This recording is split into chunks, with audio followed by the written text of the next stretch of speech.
class every day. I don't know how many of you feel comfortable reading a book on a computer and getting all of your education from that. How do you do math on a computer? I personally need to write things down and show my work and go that route. My 4th grade son is having to do his math tests where they're writing them out and then transfer them to the computer. I screw up when I transfer things from one page to another, and the teacher said she's giving the kids credit with their work, but in the upper grades they're not asking them to do that. So how many kids are missing things because they're transposing numbers, they're leaving a step out? Technology is great, but it can't be all day every day. And with me, I've been a volunteer. I've got over 9,000 hours with the school district. My son graduated in 2019 from Goddard High School. I've been involved in some aspects in one way or another. I don't have a child anymore in the Goddard School District, but I have a lot of friends and family that do. I've been a child advocacy. I've been to Topeka several times when they tried to shut down funding for the fine arts. Thank you. So we fought and we actually got that overturned. My son was actually a speaker. I was a speaker. We got that overturned. We have to be a voice for the people that aren't giving. They're not giving them a choice. They're not asking the students how they feel. They're not going out and talking to the parents. So they have to have somebody that's not afraid to balls and stand up and do what's got to be done. Thank you for fighting for the fire. Thank you. So the reason that I'm standing here, my kids are grown, but I have grandchildren coming in. And when my children were in Goddard, I was very active. I've been on boards before, but here's my biggest thing, and I know that there are some hot button issues, but our kids have to come first. Our teachers come second, and agendas then can come in when they fit those other two needs. And what I'm seeing is that kids are graduating from high school and it's all about go to college or go to work. And there's not a lot of that middle ground. There's not the training and the apprenticeships and all of those things. Like one of the most horrifying things that happened is when my daughter went off to college, in the quad were all these people standing around going, come and get a free t-shirt by signing up for a credit card. And they didn't have the knowledge to know what that was actually going to mean 5 years from now. And I want our kids to be equipped. I want our parents, our community, and our school board to be a team so that when those kids graduate from kindergarten till they graduate, they are ready for the real world and all the hiccups, roller coasters, and everything else that is coming their way. And we did the best we possibly could by voting the way that it needs to happen for them, not us, and not in the jail. I agree. First of all, just thank you for hosting this event. I don't know exactly who put it together, but We don't either.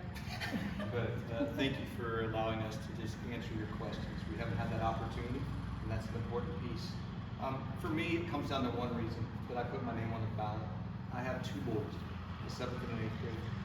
And the decisions that this board makes impacts my kids, impacts my own home. And I just felt like as I walked across to my neighbors that have young kids and grandkids that are in the Goddard school system, that I need to be a voice for them.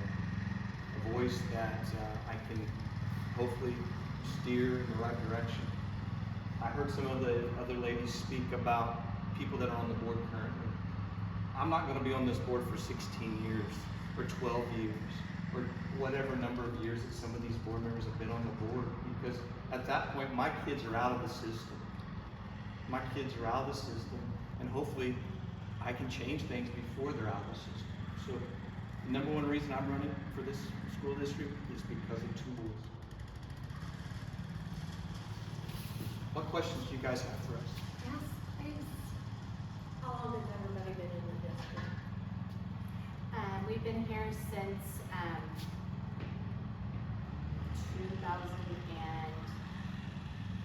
2016, I believe. My oldest was in 4th grade. She's the ace on my own. We moved here in 2012 from West Virginia, so goes to Prince University, so I'm not technically in the district, but that doesn't stop me from fighting the ones that are. 2009, and I love Goddard. We moved here, we bought it's now a 113-year-old two-story farmhouse, and I love everything about our community. I love community, period, because that's what it takes for us to have success everywhere, is community. And so I think Goddard's wonderful. My wife and I have been in the community for 19 years. So our boys have been through the elementary program and now the middle school. We based where we moved to on Goddard School. We wanted to make sure that we were in the Goddard School District. We did our research before we moved here. My husband got transferred with his job, he's in aerospace. So that was one of the things. I went in, did my research, fell in love with Goddard, small town community with a big heart. And that's what we're about. We're just small town people with a big heart and not afraid to stand up for what we believe in. I will say, my mom actually graduated from Goddard High School when it was still, when that was Goddard High School. So, my cousins all went to school here. So we just came back. I was a military wife. If you guys don't mind, I'd like to just bring up a question that was asked of us at our last forum when we were sitting on a panel. They asked this question, they said, what do you see as the biggest strength and the biggest challenge of this district? And I think of all the 6 questions they asked us, it was probably the best question, in my opinion. Yeah. And my answer to that question was this. This is a great district. And because it's such a great district, people want to move here to educate their kids. As you look around though, I think because of that, we're growing so fast, it's creating our biggest challenge. Look around, there's 6, 7 new housing additions going up all over. And I said to him that night, 2 things. 1, we don't have enough money in the budget to buy land to build new schools. Don't ask me, look at the numbers yourself, they're posted online. There's not enough money in reserve to buy land. But take that out of the equation. If all of us tonight went out here and we stuck a shovel in the ground and we opened a hole for a brand new school, that's 2 years away. Minimum. 2 years away. The kids are coming.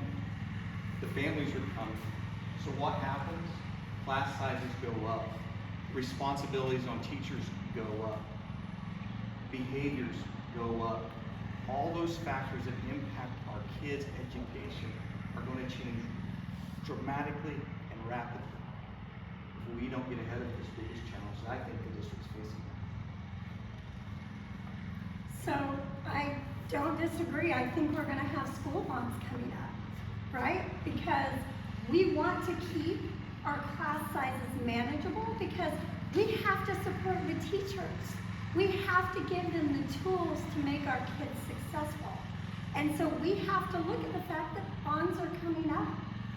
I'm going to be honest, I don't understand a whole lot about that other than we pay 40% and our state pays 60%. But we need to be looking at that. We need to be realizing what is happening with our community and the growth. So that, like Shane said, I agree with him. We're ahead of that curve. But what we're doing instead is we're starting to concentrate on agendas, and that's where we're putting our money.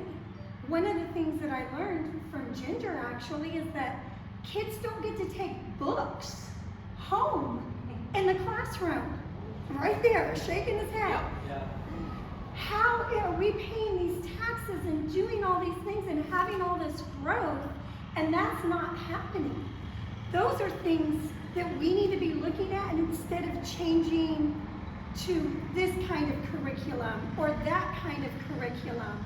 And again, my biggest thing, my biggest place I feel like we're failing our kids is we're not giving them something more than you graduate and you go to college. Or I heard a really smart lady once tell me the kids who know what they want to be when they're 14 and they're put on that path skyrocket and succeed.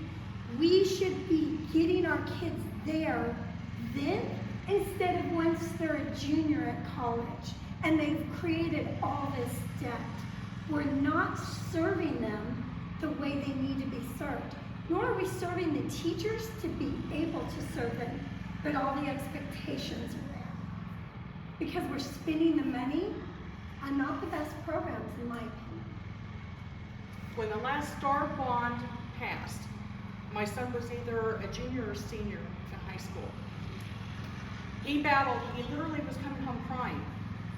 Studying for a test, he couldn't. There was literally, the books that we pay as parents, the book fees, those books are not allowed to leave the classroom in any way, shape, or form. So come time to study for a test, finals, state test, they can't check them out, they can't take them home.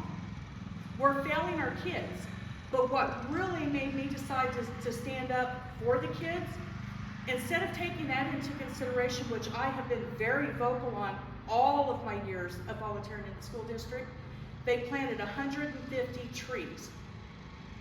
Instead of putting books in my kid's hand that I paid for. I know trees are important, but they're not getting what we're paying for. I want to make sure that they're getting the biggest bang for the buck. I want to make sure that they're prepared for the future. I mean, I do know that they do offer a lot of different things.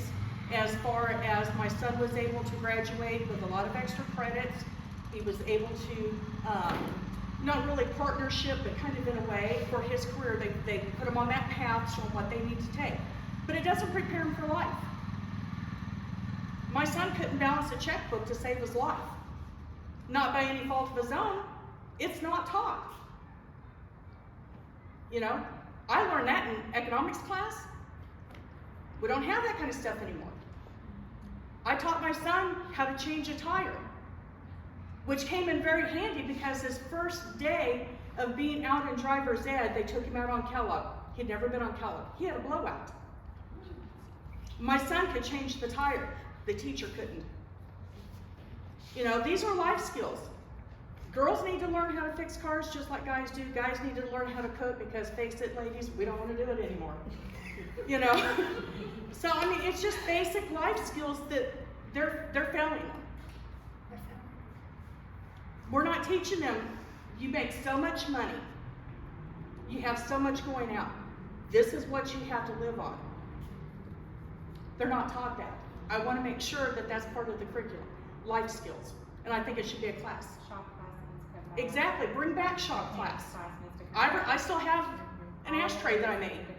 You know, my dad had a deer rack thing that I made for him to put in the house. You know, that hung his bow and arrow. Yeah, they need to be moving their hands and using their bodies. And Yep. not Not sitting at a computer because, let's face it, not every student is going to be working a job that it's going to be computers.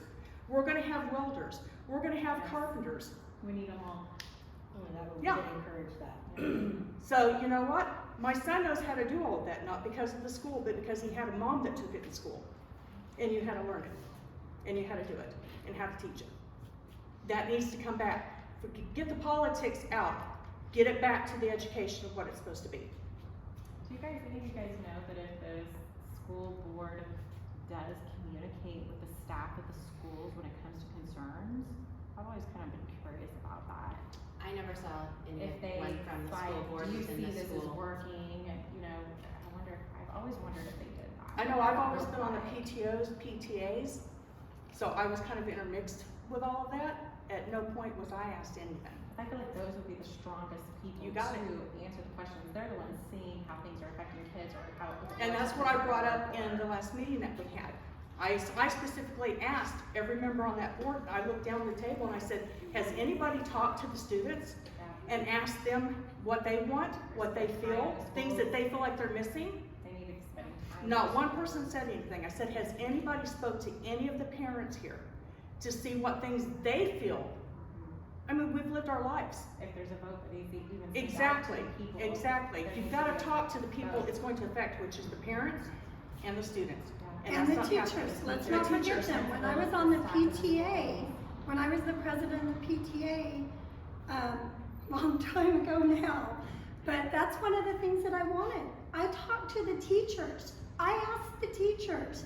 I was in the school, but I started as a homeroom parent. I didn't plan on being president of the PTA. And the teachers are like, we need you. We need And I'm somebody. like, okay, I'll do it. I don't know what I'm doing, but I'll figure it out because that's how I do things. And I talked to the teachers. What do you need? What is it that you're missing? What are you not getting from your school? What are you not getting from your parents? And so many of the times they said, we're not getting the parents wanting to be involved. They That's so send their true. kids here and, you know, they think we're doing it and the board's gonna do it, and it takes team. And that's why I'm here. One of the issues that my son had, the teachers don't make a lot of money, let's face it, they don't. All of the school supplies are being paid for out of their own pockets for anything that they need in the classrooms. You're an ex-teacher, correct? So you understand, you pay for a lot of it out of your pocket. They don't have that kind of money. So what I did when I was volunteering at Challenger for Christmas, right before the parent-teacher conferences, I went to each teacher and asked them to make me a list of what they needed for their classrooms. I brought in a little Christmas tree and did like an angel tree, so that during the parent-teacher conferences, if they wanted to draw a name off, they could. Not only did we get enough to supply with the great big gift bags like this with everything that was on every teacher's list, the office had enough supplies to refill that for the next 2 years. That just goes to show when parents are involved, like they're supposed to be, problems are solved. All I had to do was ask. And they have to believe they're gonna be heard. Exactly. Let me respond. Let's keep on the back and forth, let Amanda answer your question, if you need to repeat it, please. So I feel like it's the same thing. We are growing at an exponential rate, but I do feel like the money is being appropriated into the wrong areas. Why do we need a world-class field behind Challenger for the middle school to play on? Does it really need to be a turf field? How much did that cost, and what could we have used in the classrooms to support the kids versus letting the athletes play on a world-class field? Throughout the state of Kansas, Goddard spends the most money on facilities out of any school in the state. Do we need to spend all of that money on those facilities? Who are we trying to impress? Apparently we've already got the award for it, you know? So maybe let everybody catch up to us and we can spend the money on something that actually benefits the kids and not just the athletes, Certain group, yeah. all of the kids. Let me speak to your question about teacher input. The only input I can give to that question is about 3 weeks ago, and I spoke this at the forum as well, I had a teacher call me, and she left a voice message on my cell phone, and I called her back about 15 minutes after that, and her response was, "Wow, you called me back." As if to say, she's tried to reach out to other people in the past, but they didn't have the time to. And so, as it was said earlier, I was in education for 25 plus years. So I understand what it's like to have 25 kids in a classroom with no parent support, no money for supplies, all those things. And I understand the little things, how much of a difference it makes to teachers. And so because of that, I told her, I said, whether I'm elected or not, I said, I promise you, if I am elected, if you call me, I'm going to call you back. Because if you have a concern, it should be my concern as well. We've got no response much from the current board. Okay, next question. Go on. Okay. I graduated from Goddard, my kids graduated from Goddard, my grandkids are getting ready to come into the school district. So I've watched the school district go through a lot of changes over many, many years. And I get it, it's about the money, the growth, being the best, but ultimately, you know, there's one thing that we're all here about, and number one above anything else should be these kids. And I hear you guys saying that, and the reason the kids are so great is because of the parents that are raising them. So I'd like to hear you guys speak as far as who you believe are the number one decision makers for the children. And I know that the teachers have a great influence and they've got their agendas, but those agendas do come on down the priority list. So I'd like to hear what each of your thoughts are on that. And in particular, let's just go there, masks. How do you feel about our children having to wear masks for 8 hours a day? Start with Amanda. I think it should be parental choice. I don't think anyone should be told told to do anything. In my experience, when you tell someone they have to do something, they're gonna fight like hell to do the opposite. And being with the kids all year last year with masks, it's just another distraction. I mean, kids can get distracted by just about anything. And it's another thing for teachers to have to harp on them over instead of teaching, hey, so-and-so, let's pull your mask back up. So-and-so, put your mask back on. Everybody needs to have their mask on. And then there's the mask break opportunities, which depending on the class you're in, some classes get them every hour, some classes get them twice a day, if that.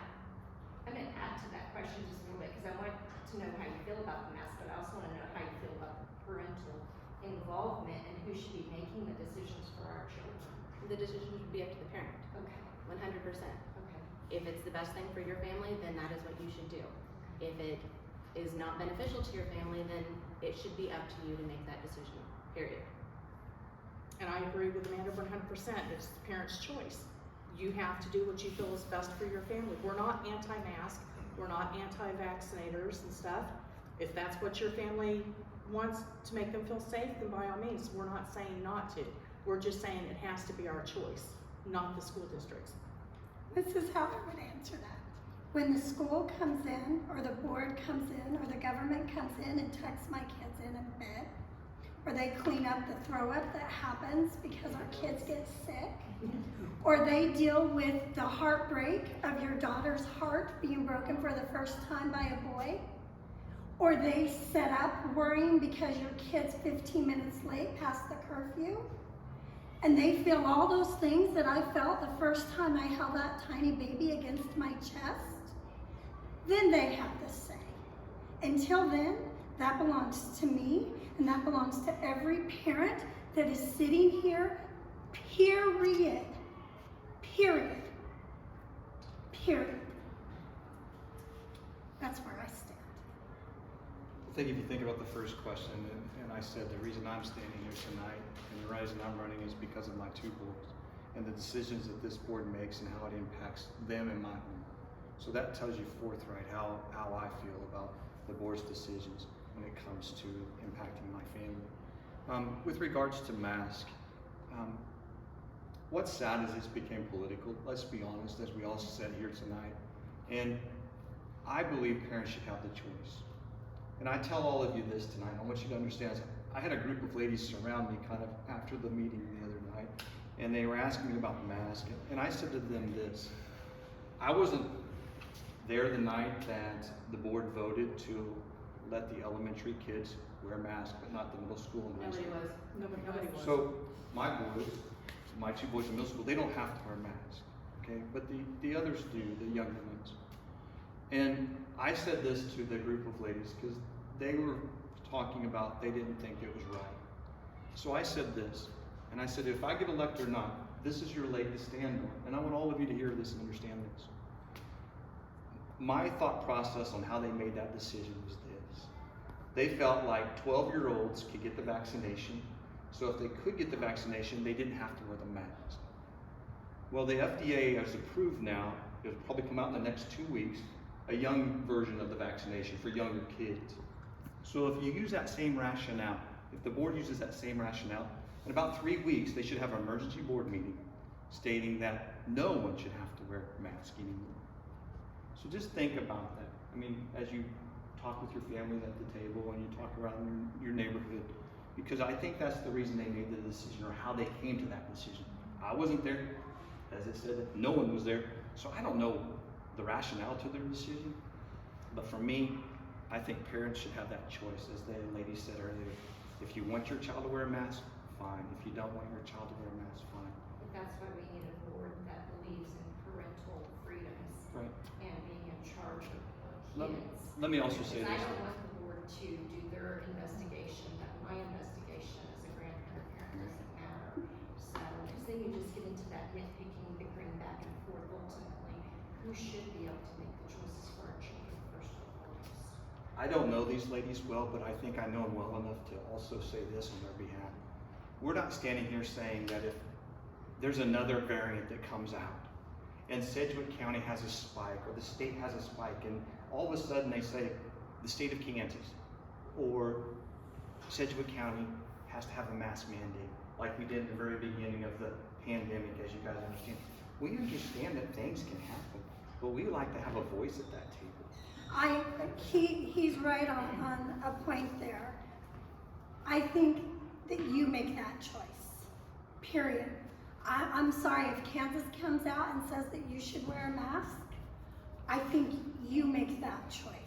And I'm not gonna hide behind that answer that, well, yeah, okay, if this happens, because that's what I see so much is, okay, if this happens, then we can do this, let's discuss this. No, I'm standing here right now saying it is your decision, it is your choice, it is your decision for your children, and that is where it ends. What I see happening, She has a question. what I see happening, once they come out with the mask or the vaccine for the younger kids, then I honestly see the next step is gonna be, well, they don't have to wear the mask as long as they're vaccinated. They're gonna require the vaccines. I see that coming. So if we don't stand our ground now, it's only gonna get worse once they start mandating the vaccines. It should be your choice. So to the parent who comes to you and the board has now said that the kids don't have to wear masks, or the older kids don't have to right now, and the parent comes to you and says, but I'm concerned for my child's safety because the others are not wearing their masks, what is your response going to be to that parent? My response to that parent is I completely understand your fear, because that's what we're having a lot right now is fear. And put your child in a mask. If that's what makes you feel better, because if masks work, then they're supposed to stop the spread. But what I've seen in the research that I have done is that let's take the health out of it. Let's take that 99.97% of children will recover from COVID if they get it. Let's take out the fact that there are more children who have now died because of the vaccine than have not, and that not one child was lost to COVID that didn't have another COVID morbidity. At least one, usually there were 3. And so we have to look at, unfortunately, kids get sick. They have seizures, they die of it. They have flu, they die of it. If we had crazy numbers and our kids were being hurt, I would be the first one to stand up and say, okay, let's look at this. But if the masks protect the way they're supposed to stop the spread of that very small number, then your child should be safe. But look at what it's doing to them emotionally. Look at what it's doing to them mentally. Look at what it's doing to their education. I want you to imagine being a 4-year-old and I'm trying to teach you how to say your ABCs. A, ah, ah. You look at my lips. We read lips.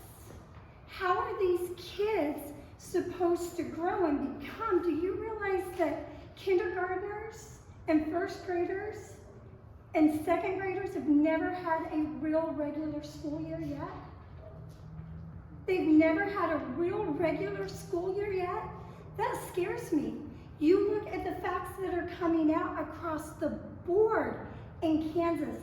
Every test, every statistic that they are testing, everything is lower numbers.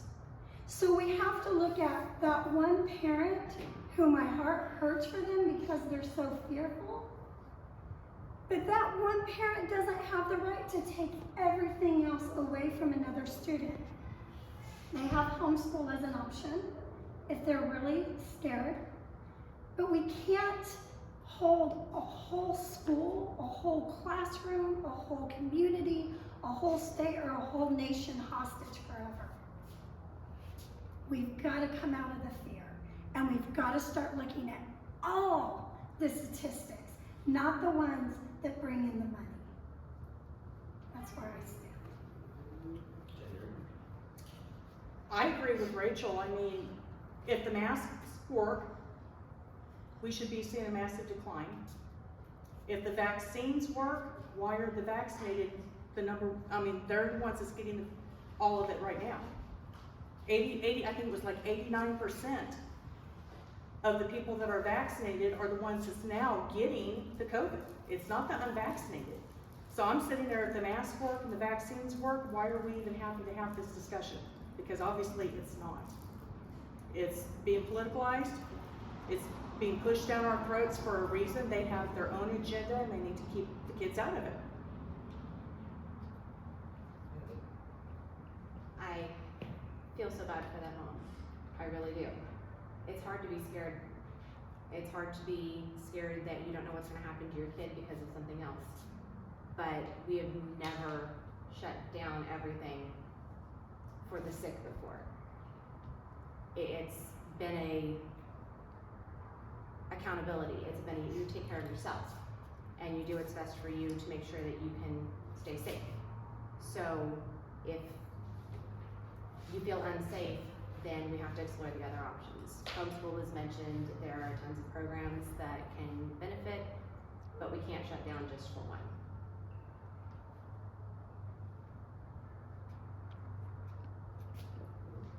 I think I kind of started the question, but Well, she your added question on- was with regards She to. added on to it. I think the most important part of your question is allowing that person to be heard. You know, fear, everybody has different fears. And I think sometimes when you are in a position where you're voting on different things, you don't listen to other people. And you gotta listen to people and hear what they're saying. Understand, try to walk in their shoes, try to understand their concerns. And based upon that, you know, put together the best answer and the best decisions you can. I agree with all these things the lady said about this. There is online options, multiple online options for parents, but still. My two boys, when they first started back to school, they didn't have to wear masks, okay? But they had to wear it on the bus. In case you guys don't know, every kid that is transported on the bus has to wear a mask. So they had to carry a mask in their pocket. And I said, when you get to class, if you're sitting by someone and they ask you to put a mask on, you can decide. I left it up to them. They're 14 and 12. You know, they can decide for that on their own. One of my youngest, he came back and said, Dad, I went into a class and the majority of the kids were wearing masks. So I put on a mask. I said, it was your decision, buddy. I support it. So that's how I feel about that mask. Something else I would like to mention as another option. I know some other schools, and they're smaller schools, they're private schools. But in order for the kids to actually be able to see their teachers and see each other and do those things, they put up plastic dividers in front of their desk. Why couldn't that have been an option? Why could not have been an option for our kids? Why did it have to be masking them? A lot of speech teachers, and I know this because I have teacher friends, they wear the clear visor. And with that clear visor, they're able to still see their lips, still see their eyes, and make contact. I don't remember, I think it was actually you that said at our forum that, you know what kids need more than anything some days? They need a smile. And you don't see that anymore. No, You don't? You don't see the facial expressions because they're lost behind the cloth, if you will. And so with that being, you know, I hope that in the very near future that teachers and kids can get back to smiling at each other, you know. I don't have the best of smiles, so it doesn't work with me. But It's also a detriment when a kid's struggling. yeah, You absolutely. can't tell if they're struggling. You can't tell if they're frustrated. You can't tell if the concept has completely gone over their heads. We've got, my son's in 4th grade, and at his parent-teacher conference, his teacher stated that pretty much the entire 4th grade was struggling with a certain concept that had gotten missed when everything shut down. But we didn't go back and readdress those issues at the beginning of the next school year. So all of these kids have missed out on this vital part of their education, and there's no way to go back and fix it now. They're just left with this chunk that's missing. And there's nothing that can be done short of parents going in and trying to fix it, because we didn't address the issues as they came. We're now trying to figure out how to fix it and backtrack, and We don't know the impact. we won't. We don't know the impact as far as educating kids yet. We won't know till about 3 more years from now. But we're seeing it. And you have to ask yourself, what are we doing to prepare for that? Because it's gonna come. Because let's think about a first grader, for example. They were out in March, so they missed half their school year. And if you think about a school year, we've all been in school. The second half of the year is the big part, right? Yeah. The first part's a lot of review, the second half of the year is a lot of new concepts, the concepts that they're built on in the following year. So they missed half that year. Then last year, depending on where you were, it was a hodgepodge, online, at school, back and forth. So really, as it said, the last year and a half has just been a blur for a lot of these kids. The kids that are up here, the high flyers, they're gonna continue to fly. It's these kids here, the majority of the kids, right here in the middle. In the next 2-3 years, we're gonna see how much it really impacted. Move on to the next question. What, I don't remember who it is, but how do you feel about school vouchers? Like the school voucher program? Where the money goes with the kid, if Right, they should the go somewhere else. money goes to the parent, they have an option to give that money to private, public, whoever they'd like as far as funding. You wanna go, Shane? School vouchers, it comes down to giving parents a choice where they educate their kid. It's a federal thing. If you think about, that money comes from the federal government, and then it trickles down to the state government, and it comes out. So ultimately, the Board of Education in Goddard, Kansas can't say we're for vouchers. It has to come at a higher level. But for me personally, I think online curriculum for some kids is the best. I think private school for other kids is great. I think anytime you can give a parent the option of putting their kids where they feel is the best for their education, I'm for it. For me, I chose public school. For my best friend, he chose private school for his kids. I'm not faulting him. He's not faulting me. I think every parent has to make that decision where they think is best for their child to get their education. I'm gonna say the same thing I said before, it's parents' choice. You know your child better than anyone else. You know their needs, you know their strengths, you know their weaknesses. And if my child can get better at A than they can B, and because, I don't know, I'm a taxpayer and my money's the one going, then the money's coming back to me, I think I should have a choice. So I'm for vouchers, 100%. I agree, 1,000%. It should be parents' choice. I'm for the vouchers. Like Rachel said, nobody knows the kids better than the parents. You know, some kids might have special needs. Every child learns at a different pace, in a different way. So you just have to make the decision what you feel is best for your child. And that money follows them. Another question I'd like to follow up with with that also. Look at how many people that we don't have kids in the schools anymore. They've graduated, but yet we're still paying school taxes. Once our child is out of school, why am I still paying school taxes? I paid for it all of these years. If I'm gonna pay school taxes for my son when he's out of school next year, it should be my choice as to where that money goes and how it's spent. There has to be more accountability as to where this money's going, and it sure as heck would have been for planting 150 trees. Books in the kids' hands would have come first. So I think there has to be more accountability as to where the money's going and put the choice back where it belongs to people that's paying for it. I have not done a lot of research into vouchers, but what I have gleaned and heard, I'm for it with you take your kid and you go where it's best suited to your child and the money goes with them versus being within the district and, well, sorry about your luck, you're gonna have to go pay private tuition over here, but you're still gonna pay those taxes to the school district that you're in. Like Ginger said, it doesn't make sense. And I'd like to touch one more thing on that real quick with the vouchers, is that to me, the only people who are scared of the vouchers are the ones who may lose the job because maybe they're not performing it the way that it needs to be done.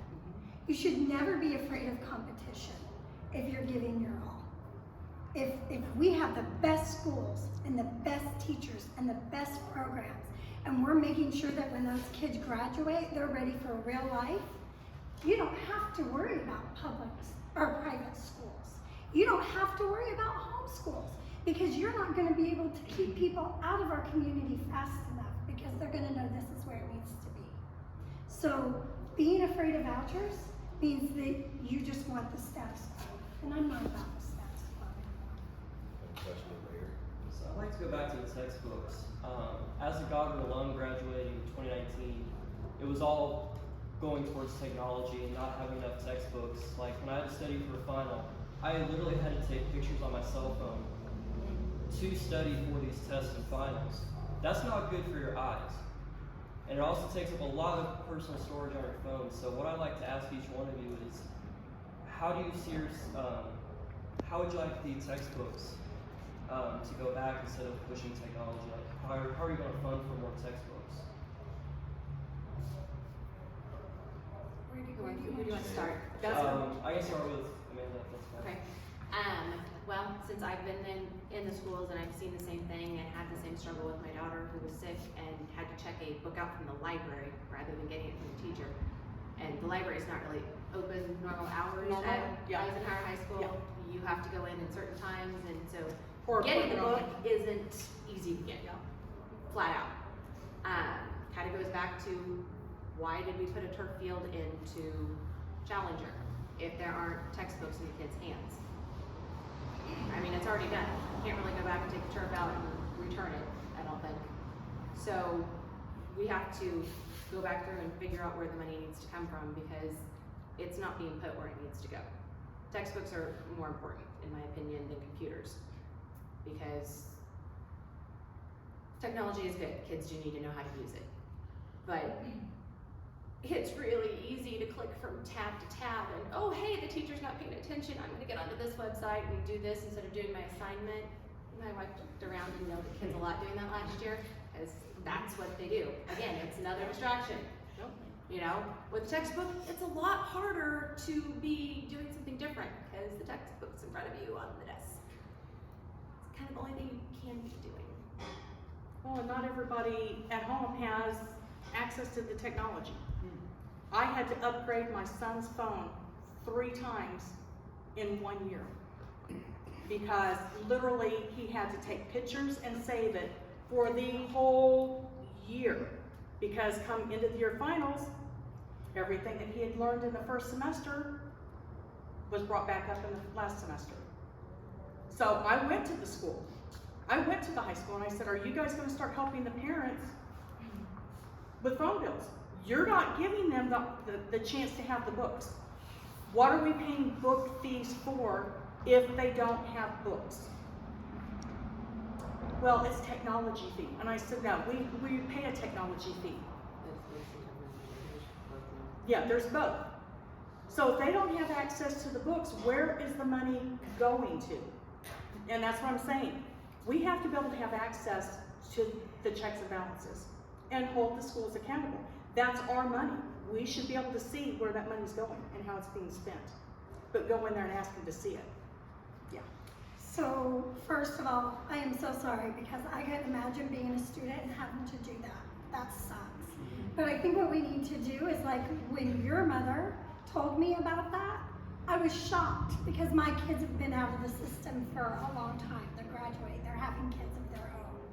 And so I think we need to bring back communication. I think we need to tell the parents what's going on. I think the parents need to know these things, and I think that's where our board is so responsible of having that team, because I guarantee you there are hundreds of people out there like me that had no idea that you were having to use a phone to study from.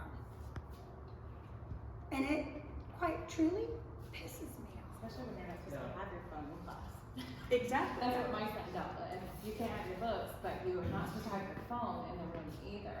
Well, but You're stop supposed and to think about it use also. that. I'm like, The kids are taking pictures of a book That's plagiarism. And then you weren't supposed to have your phone in class, but that's how they were doing their homework. The teachers were Yeah, it's expecting them to copyright. do their work and look stuff up on their phone, but like, but they're not supposed to have their phone in school. And But like, no my kids, sense to like, it. if they get in trouble, I take your phone away while you're in Yes. class. Yeah. Yeah, you can't take it away My from son them. was behind because I'm an old school parent that I don't want my kid to have an iPhone. I want him to have a flip phone so Shane. he can call me. Sorry. Sorry. Yeah. Sorry. You wanna ask some Sorry. I questions? Sorry. just walked over to my son and asked him about books, cause, you know, cause you just recently graduated Google Classroom. I mean, Yes. that's the format that the district Yep. uses for all communication with the students. And you get a weekly, report as parents and things. I guess I'm old fashioned, you know, it's kinda like a new car smell. I love books, Uh-huh. you know, I Your like. books though. I love books. I like to actually hold them in my hand. I like to highlight. I like to do those things even as an adult. I think there has to be a balance though, really. There does, because technology is not going away. It's only going to continue to grow, as you understand, as a recent graduate. But I think there needs to be opportunities for kids to take books home, to study for a final, to highlight, to do whatever they need to do. We do pay a fee for that. And that fee shouldn't be called a book fee if it's going to all the technology. It should just be called, Exactly. I mean, I think, correct me if I'm wrong, I think I pay 2 fees. I think I pay an enrollment fee that has a book fee in it, and then I pay a technology fee as well. And then So- sometimes there's another fee too. Yep. So I think there has to be a balance, but you know, as she said, I can't imagine if you had a final and you were trying to pull it up on an iPhone and you're trying to stretch it Yep. to find your notes. I apologize for that. We have to be better than that. My boys, for them, I tell them I don't want to see a backpack full of books that you're carrying home to because, you know, of back issues and everything else. But I know in some buildings that I don't think they allow them to check out their books to take home. I don't know. So. What I was told with my daughter was that they were classrooms only. Yes. And she would have to go to the library to get one to be able to finish her assignments. My son in the high schools, it's the same thing, Okay. but Testify. because they're so limited, most of the time that the books that he had was not available in the library. I volunteered for 5 years in the library. We were having to borrow from Eisenhower. We have, I don't know how many people know this, there's book exchange because we don't have enough books in the schools. So we're borrowing from here, they're borrowing from us.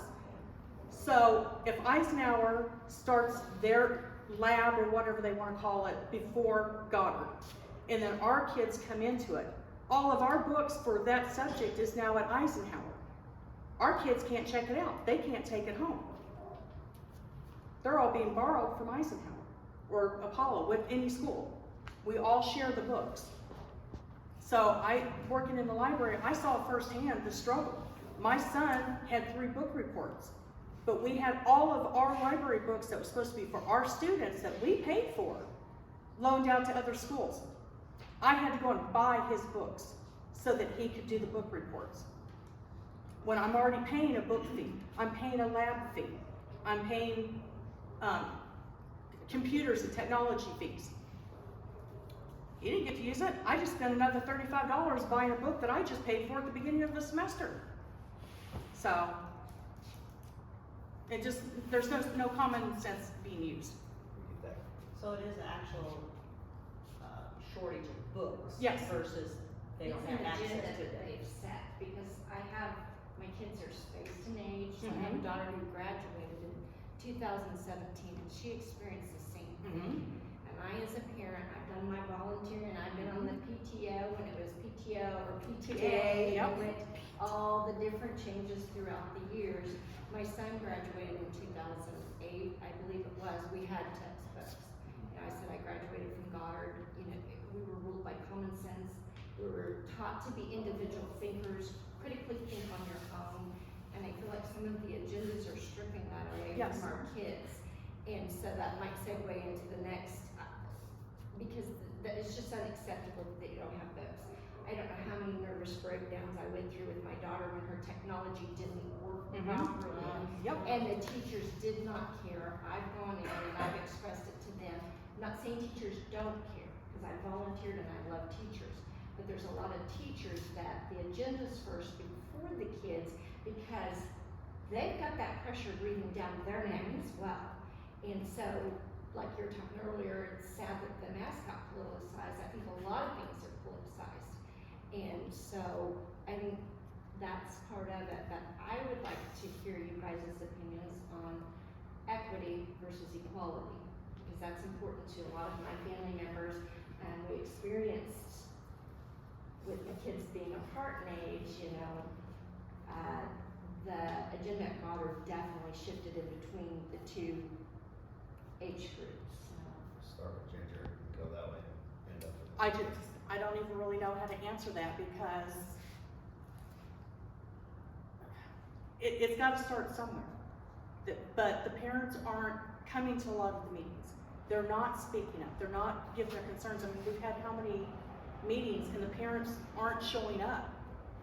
The school board thinks that we're a minority. They think this little group right here is a minority.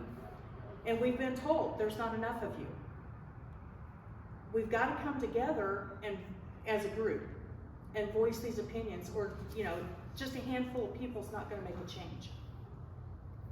We've got to get the concerns out there. We've got to get the parents coming to the different things. My question, do you think it's the school board's position and the agenda set to give each child an equal opportunity to be able to achieve the same things, or do you think it's their job to make sure they all leave in an equal status, equity-wise?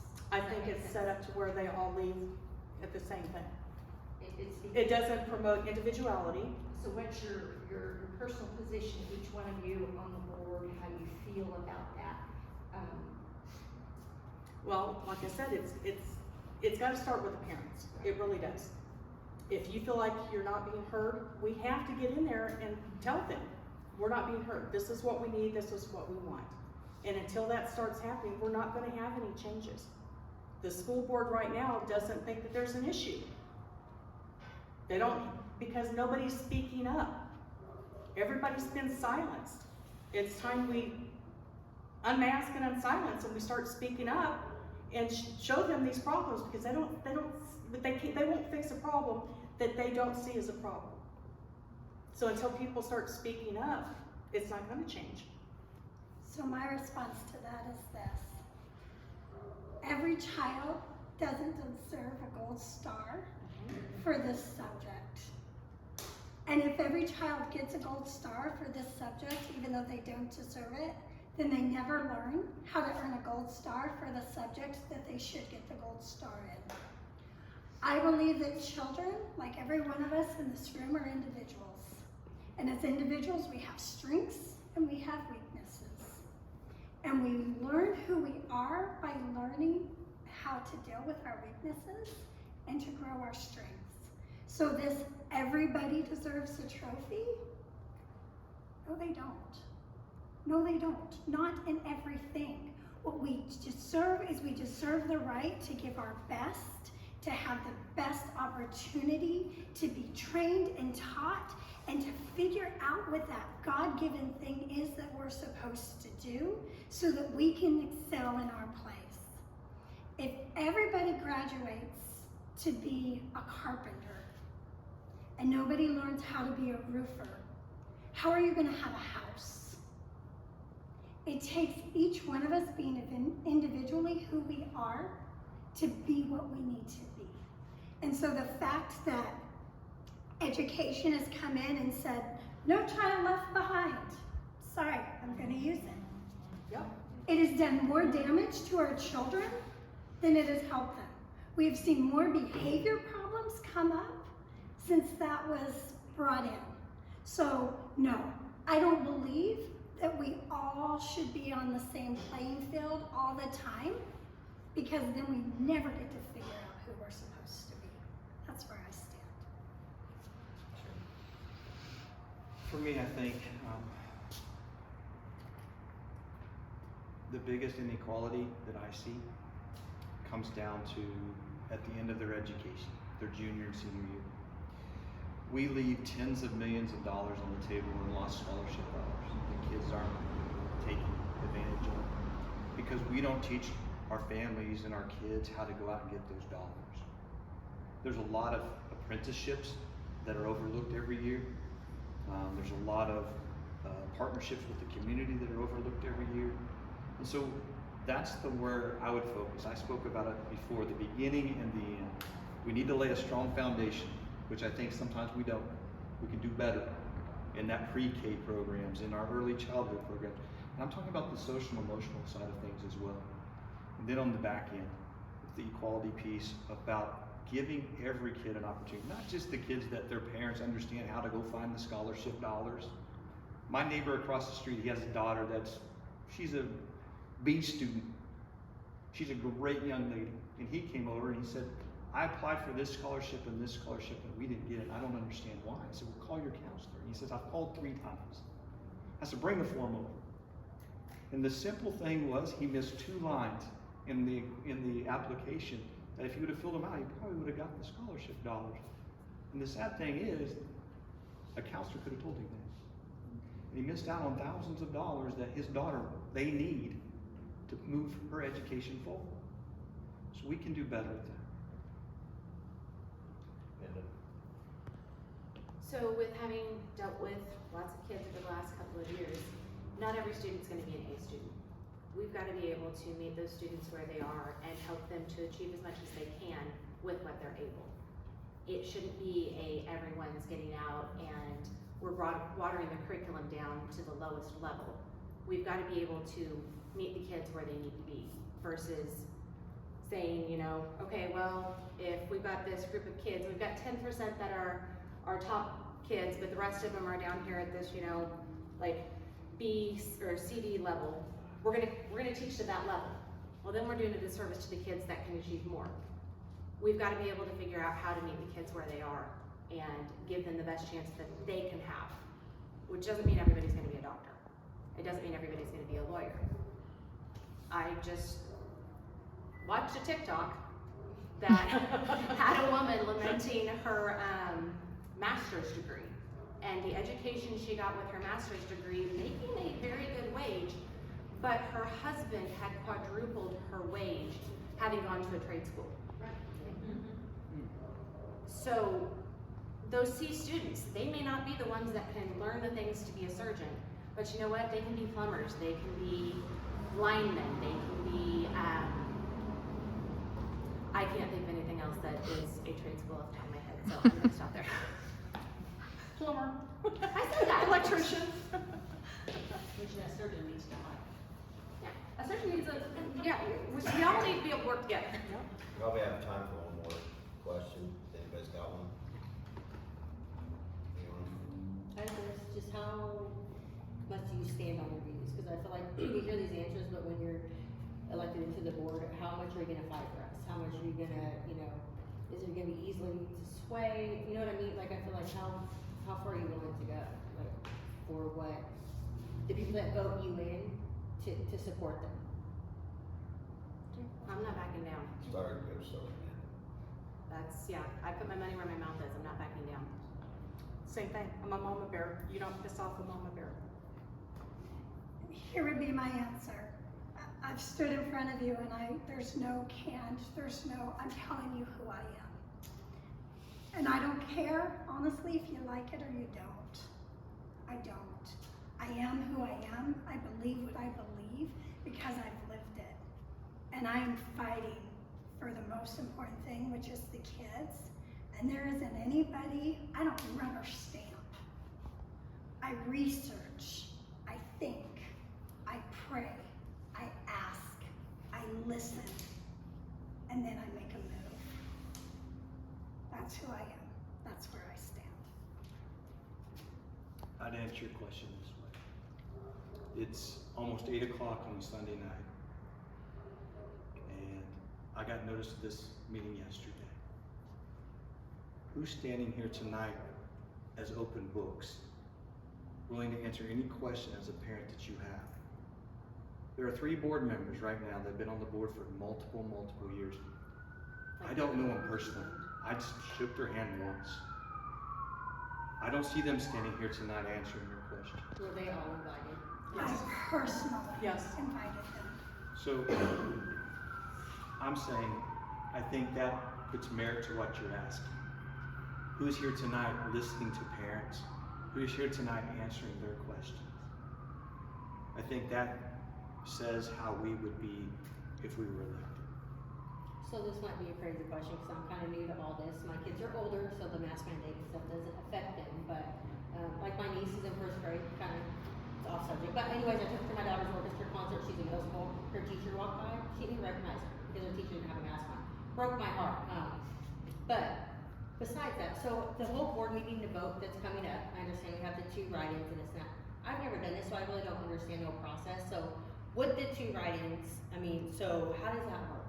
I guess, how many votes Mark, do You you have a have copy of the 3 ballot? seats. Okay. Mark's have- got a copy of the ballot that And he you can show have- you how it's gonna look. And you have but then 3 you only get seats. 1 vote, you get. You have 3 You have three, seats, so okay. you have 3 votes. Okay, So, he will be on the ballot, okay. she will be on the ballot. Where it says write-in, that is where, if I'm the right answer for you, or Amanda is the right answer for you, you will actually have to write our names in. And they have to be spelled And correctly. then what happens Okay. is the people with the most votes out of the list, Right, the top 3 will receive those got seats. it, okay. Does that? Yep. So there's cards and. So there are 3. There are 3 seats. There are seats 3 up. seats up. Okay. Yeah, So Ruth, who, Shane, yeah, I've seen Kevin. signs for Ruth Wood, who are the other 2? Mark Richards, Kevin McWhorter, and Shane Dent. And then you'll see. Ginger Rose, and then John Weekly will be on the ballot as well. But he has chosen to not put himself really in the running. He chose to run, and then his situation changed, so he is not actively seeking a spot. So he's still gonna be He's there, on the ballot. but He's on the ballot. he can't get off. Yeah. He can't get off. The 3 that, that aren't here, who were invited, that have been on forever, the ones who Aren't showing up for any of the parents. didn't think they needed to be here. Which breaks my Real quick, heart. Mark said he couldn't. It's too late, it's too late. Well, what I thought. Thank you guys for being here. Oh, no problem. Then we've got cards with the write-ins on it, so you can take Yeah, one of these, so we you didn't can remember write the in. names. Thank you. One thing not one of you lack is passion, Thank you, and I appreciate that. thank you. Because I have such a soft heart for kids. I'm a grandmother, and Same. I work with the babies at our church, and I work with the teens at our church, and that's why I'm here tonight instead of with them, because what happens on the ballot affects them. Exactly. And, I just, And please help, if there's somebody here, out of 4 of us, 3 of us, that you see that you think is the right fit, whoever that is, please share it with people, because it's the most votes who win. And there's still a lot of people who have no idea what's happening. But Early voting has already started. I think so, but I think you have to go into Wichita to vote if you're doing that. I don't think we have a precinct here that's doing it. Pathways, yeah. Pathways. If you're in Goddard proper. Church there at 132.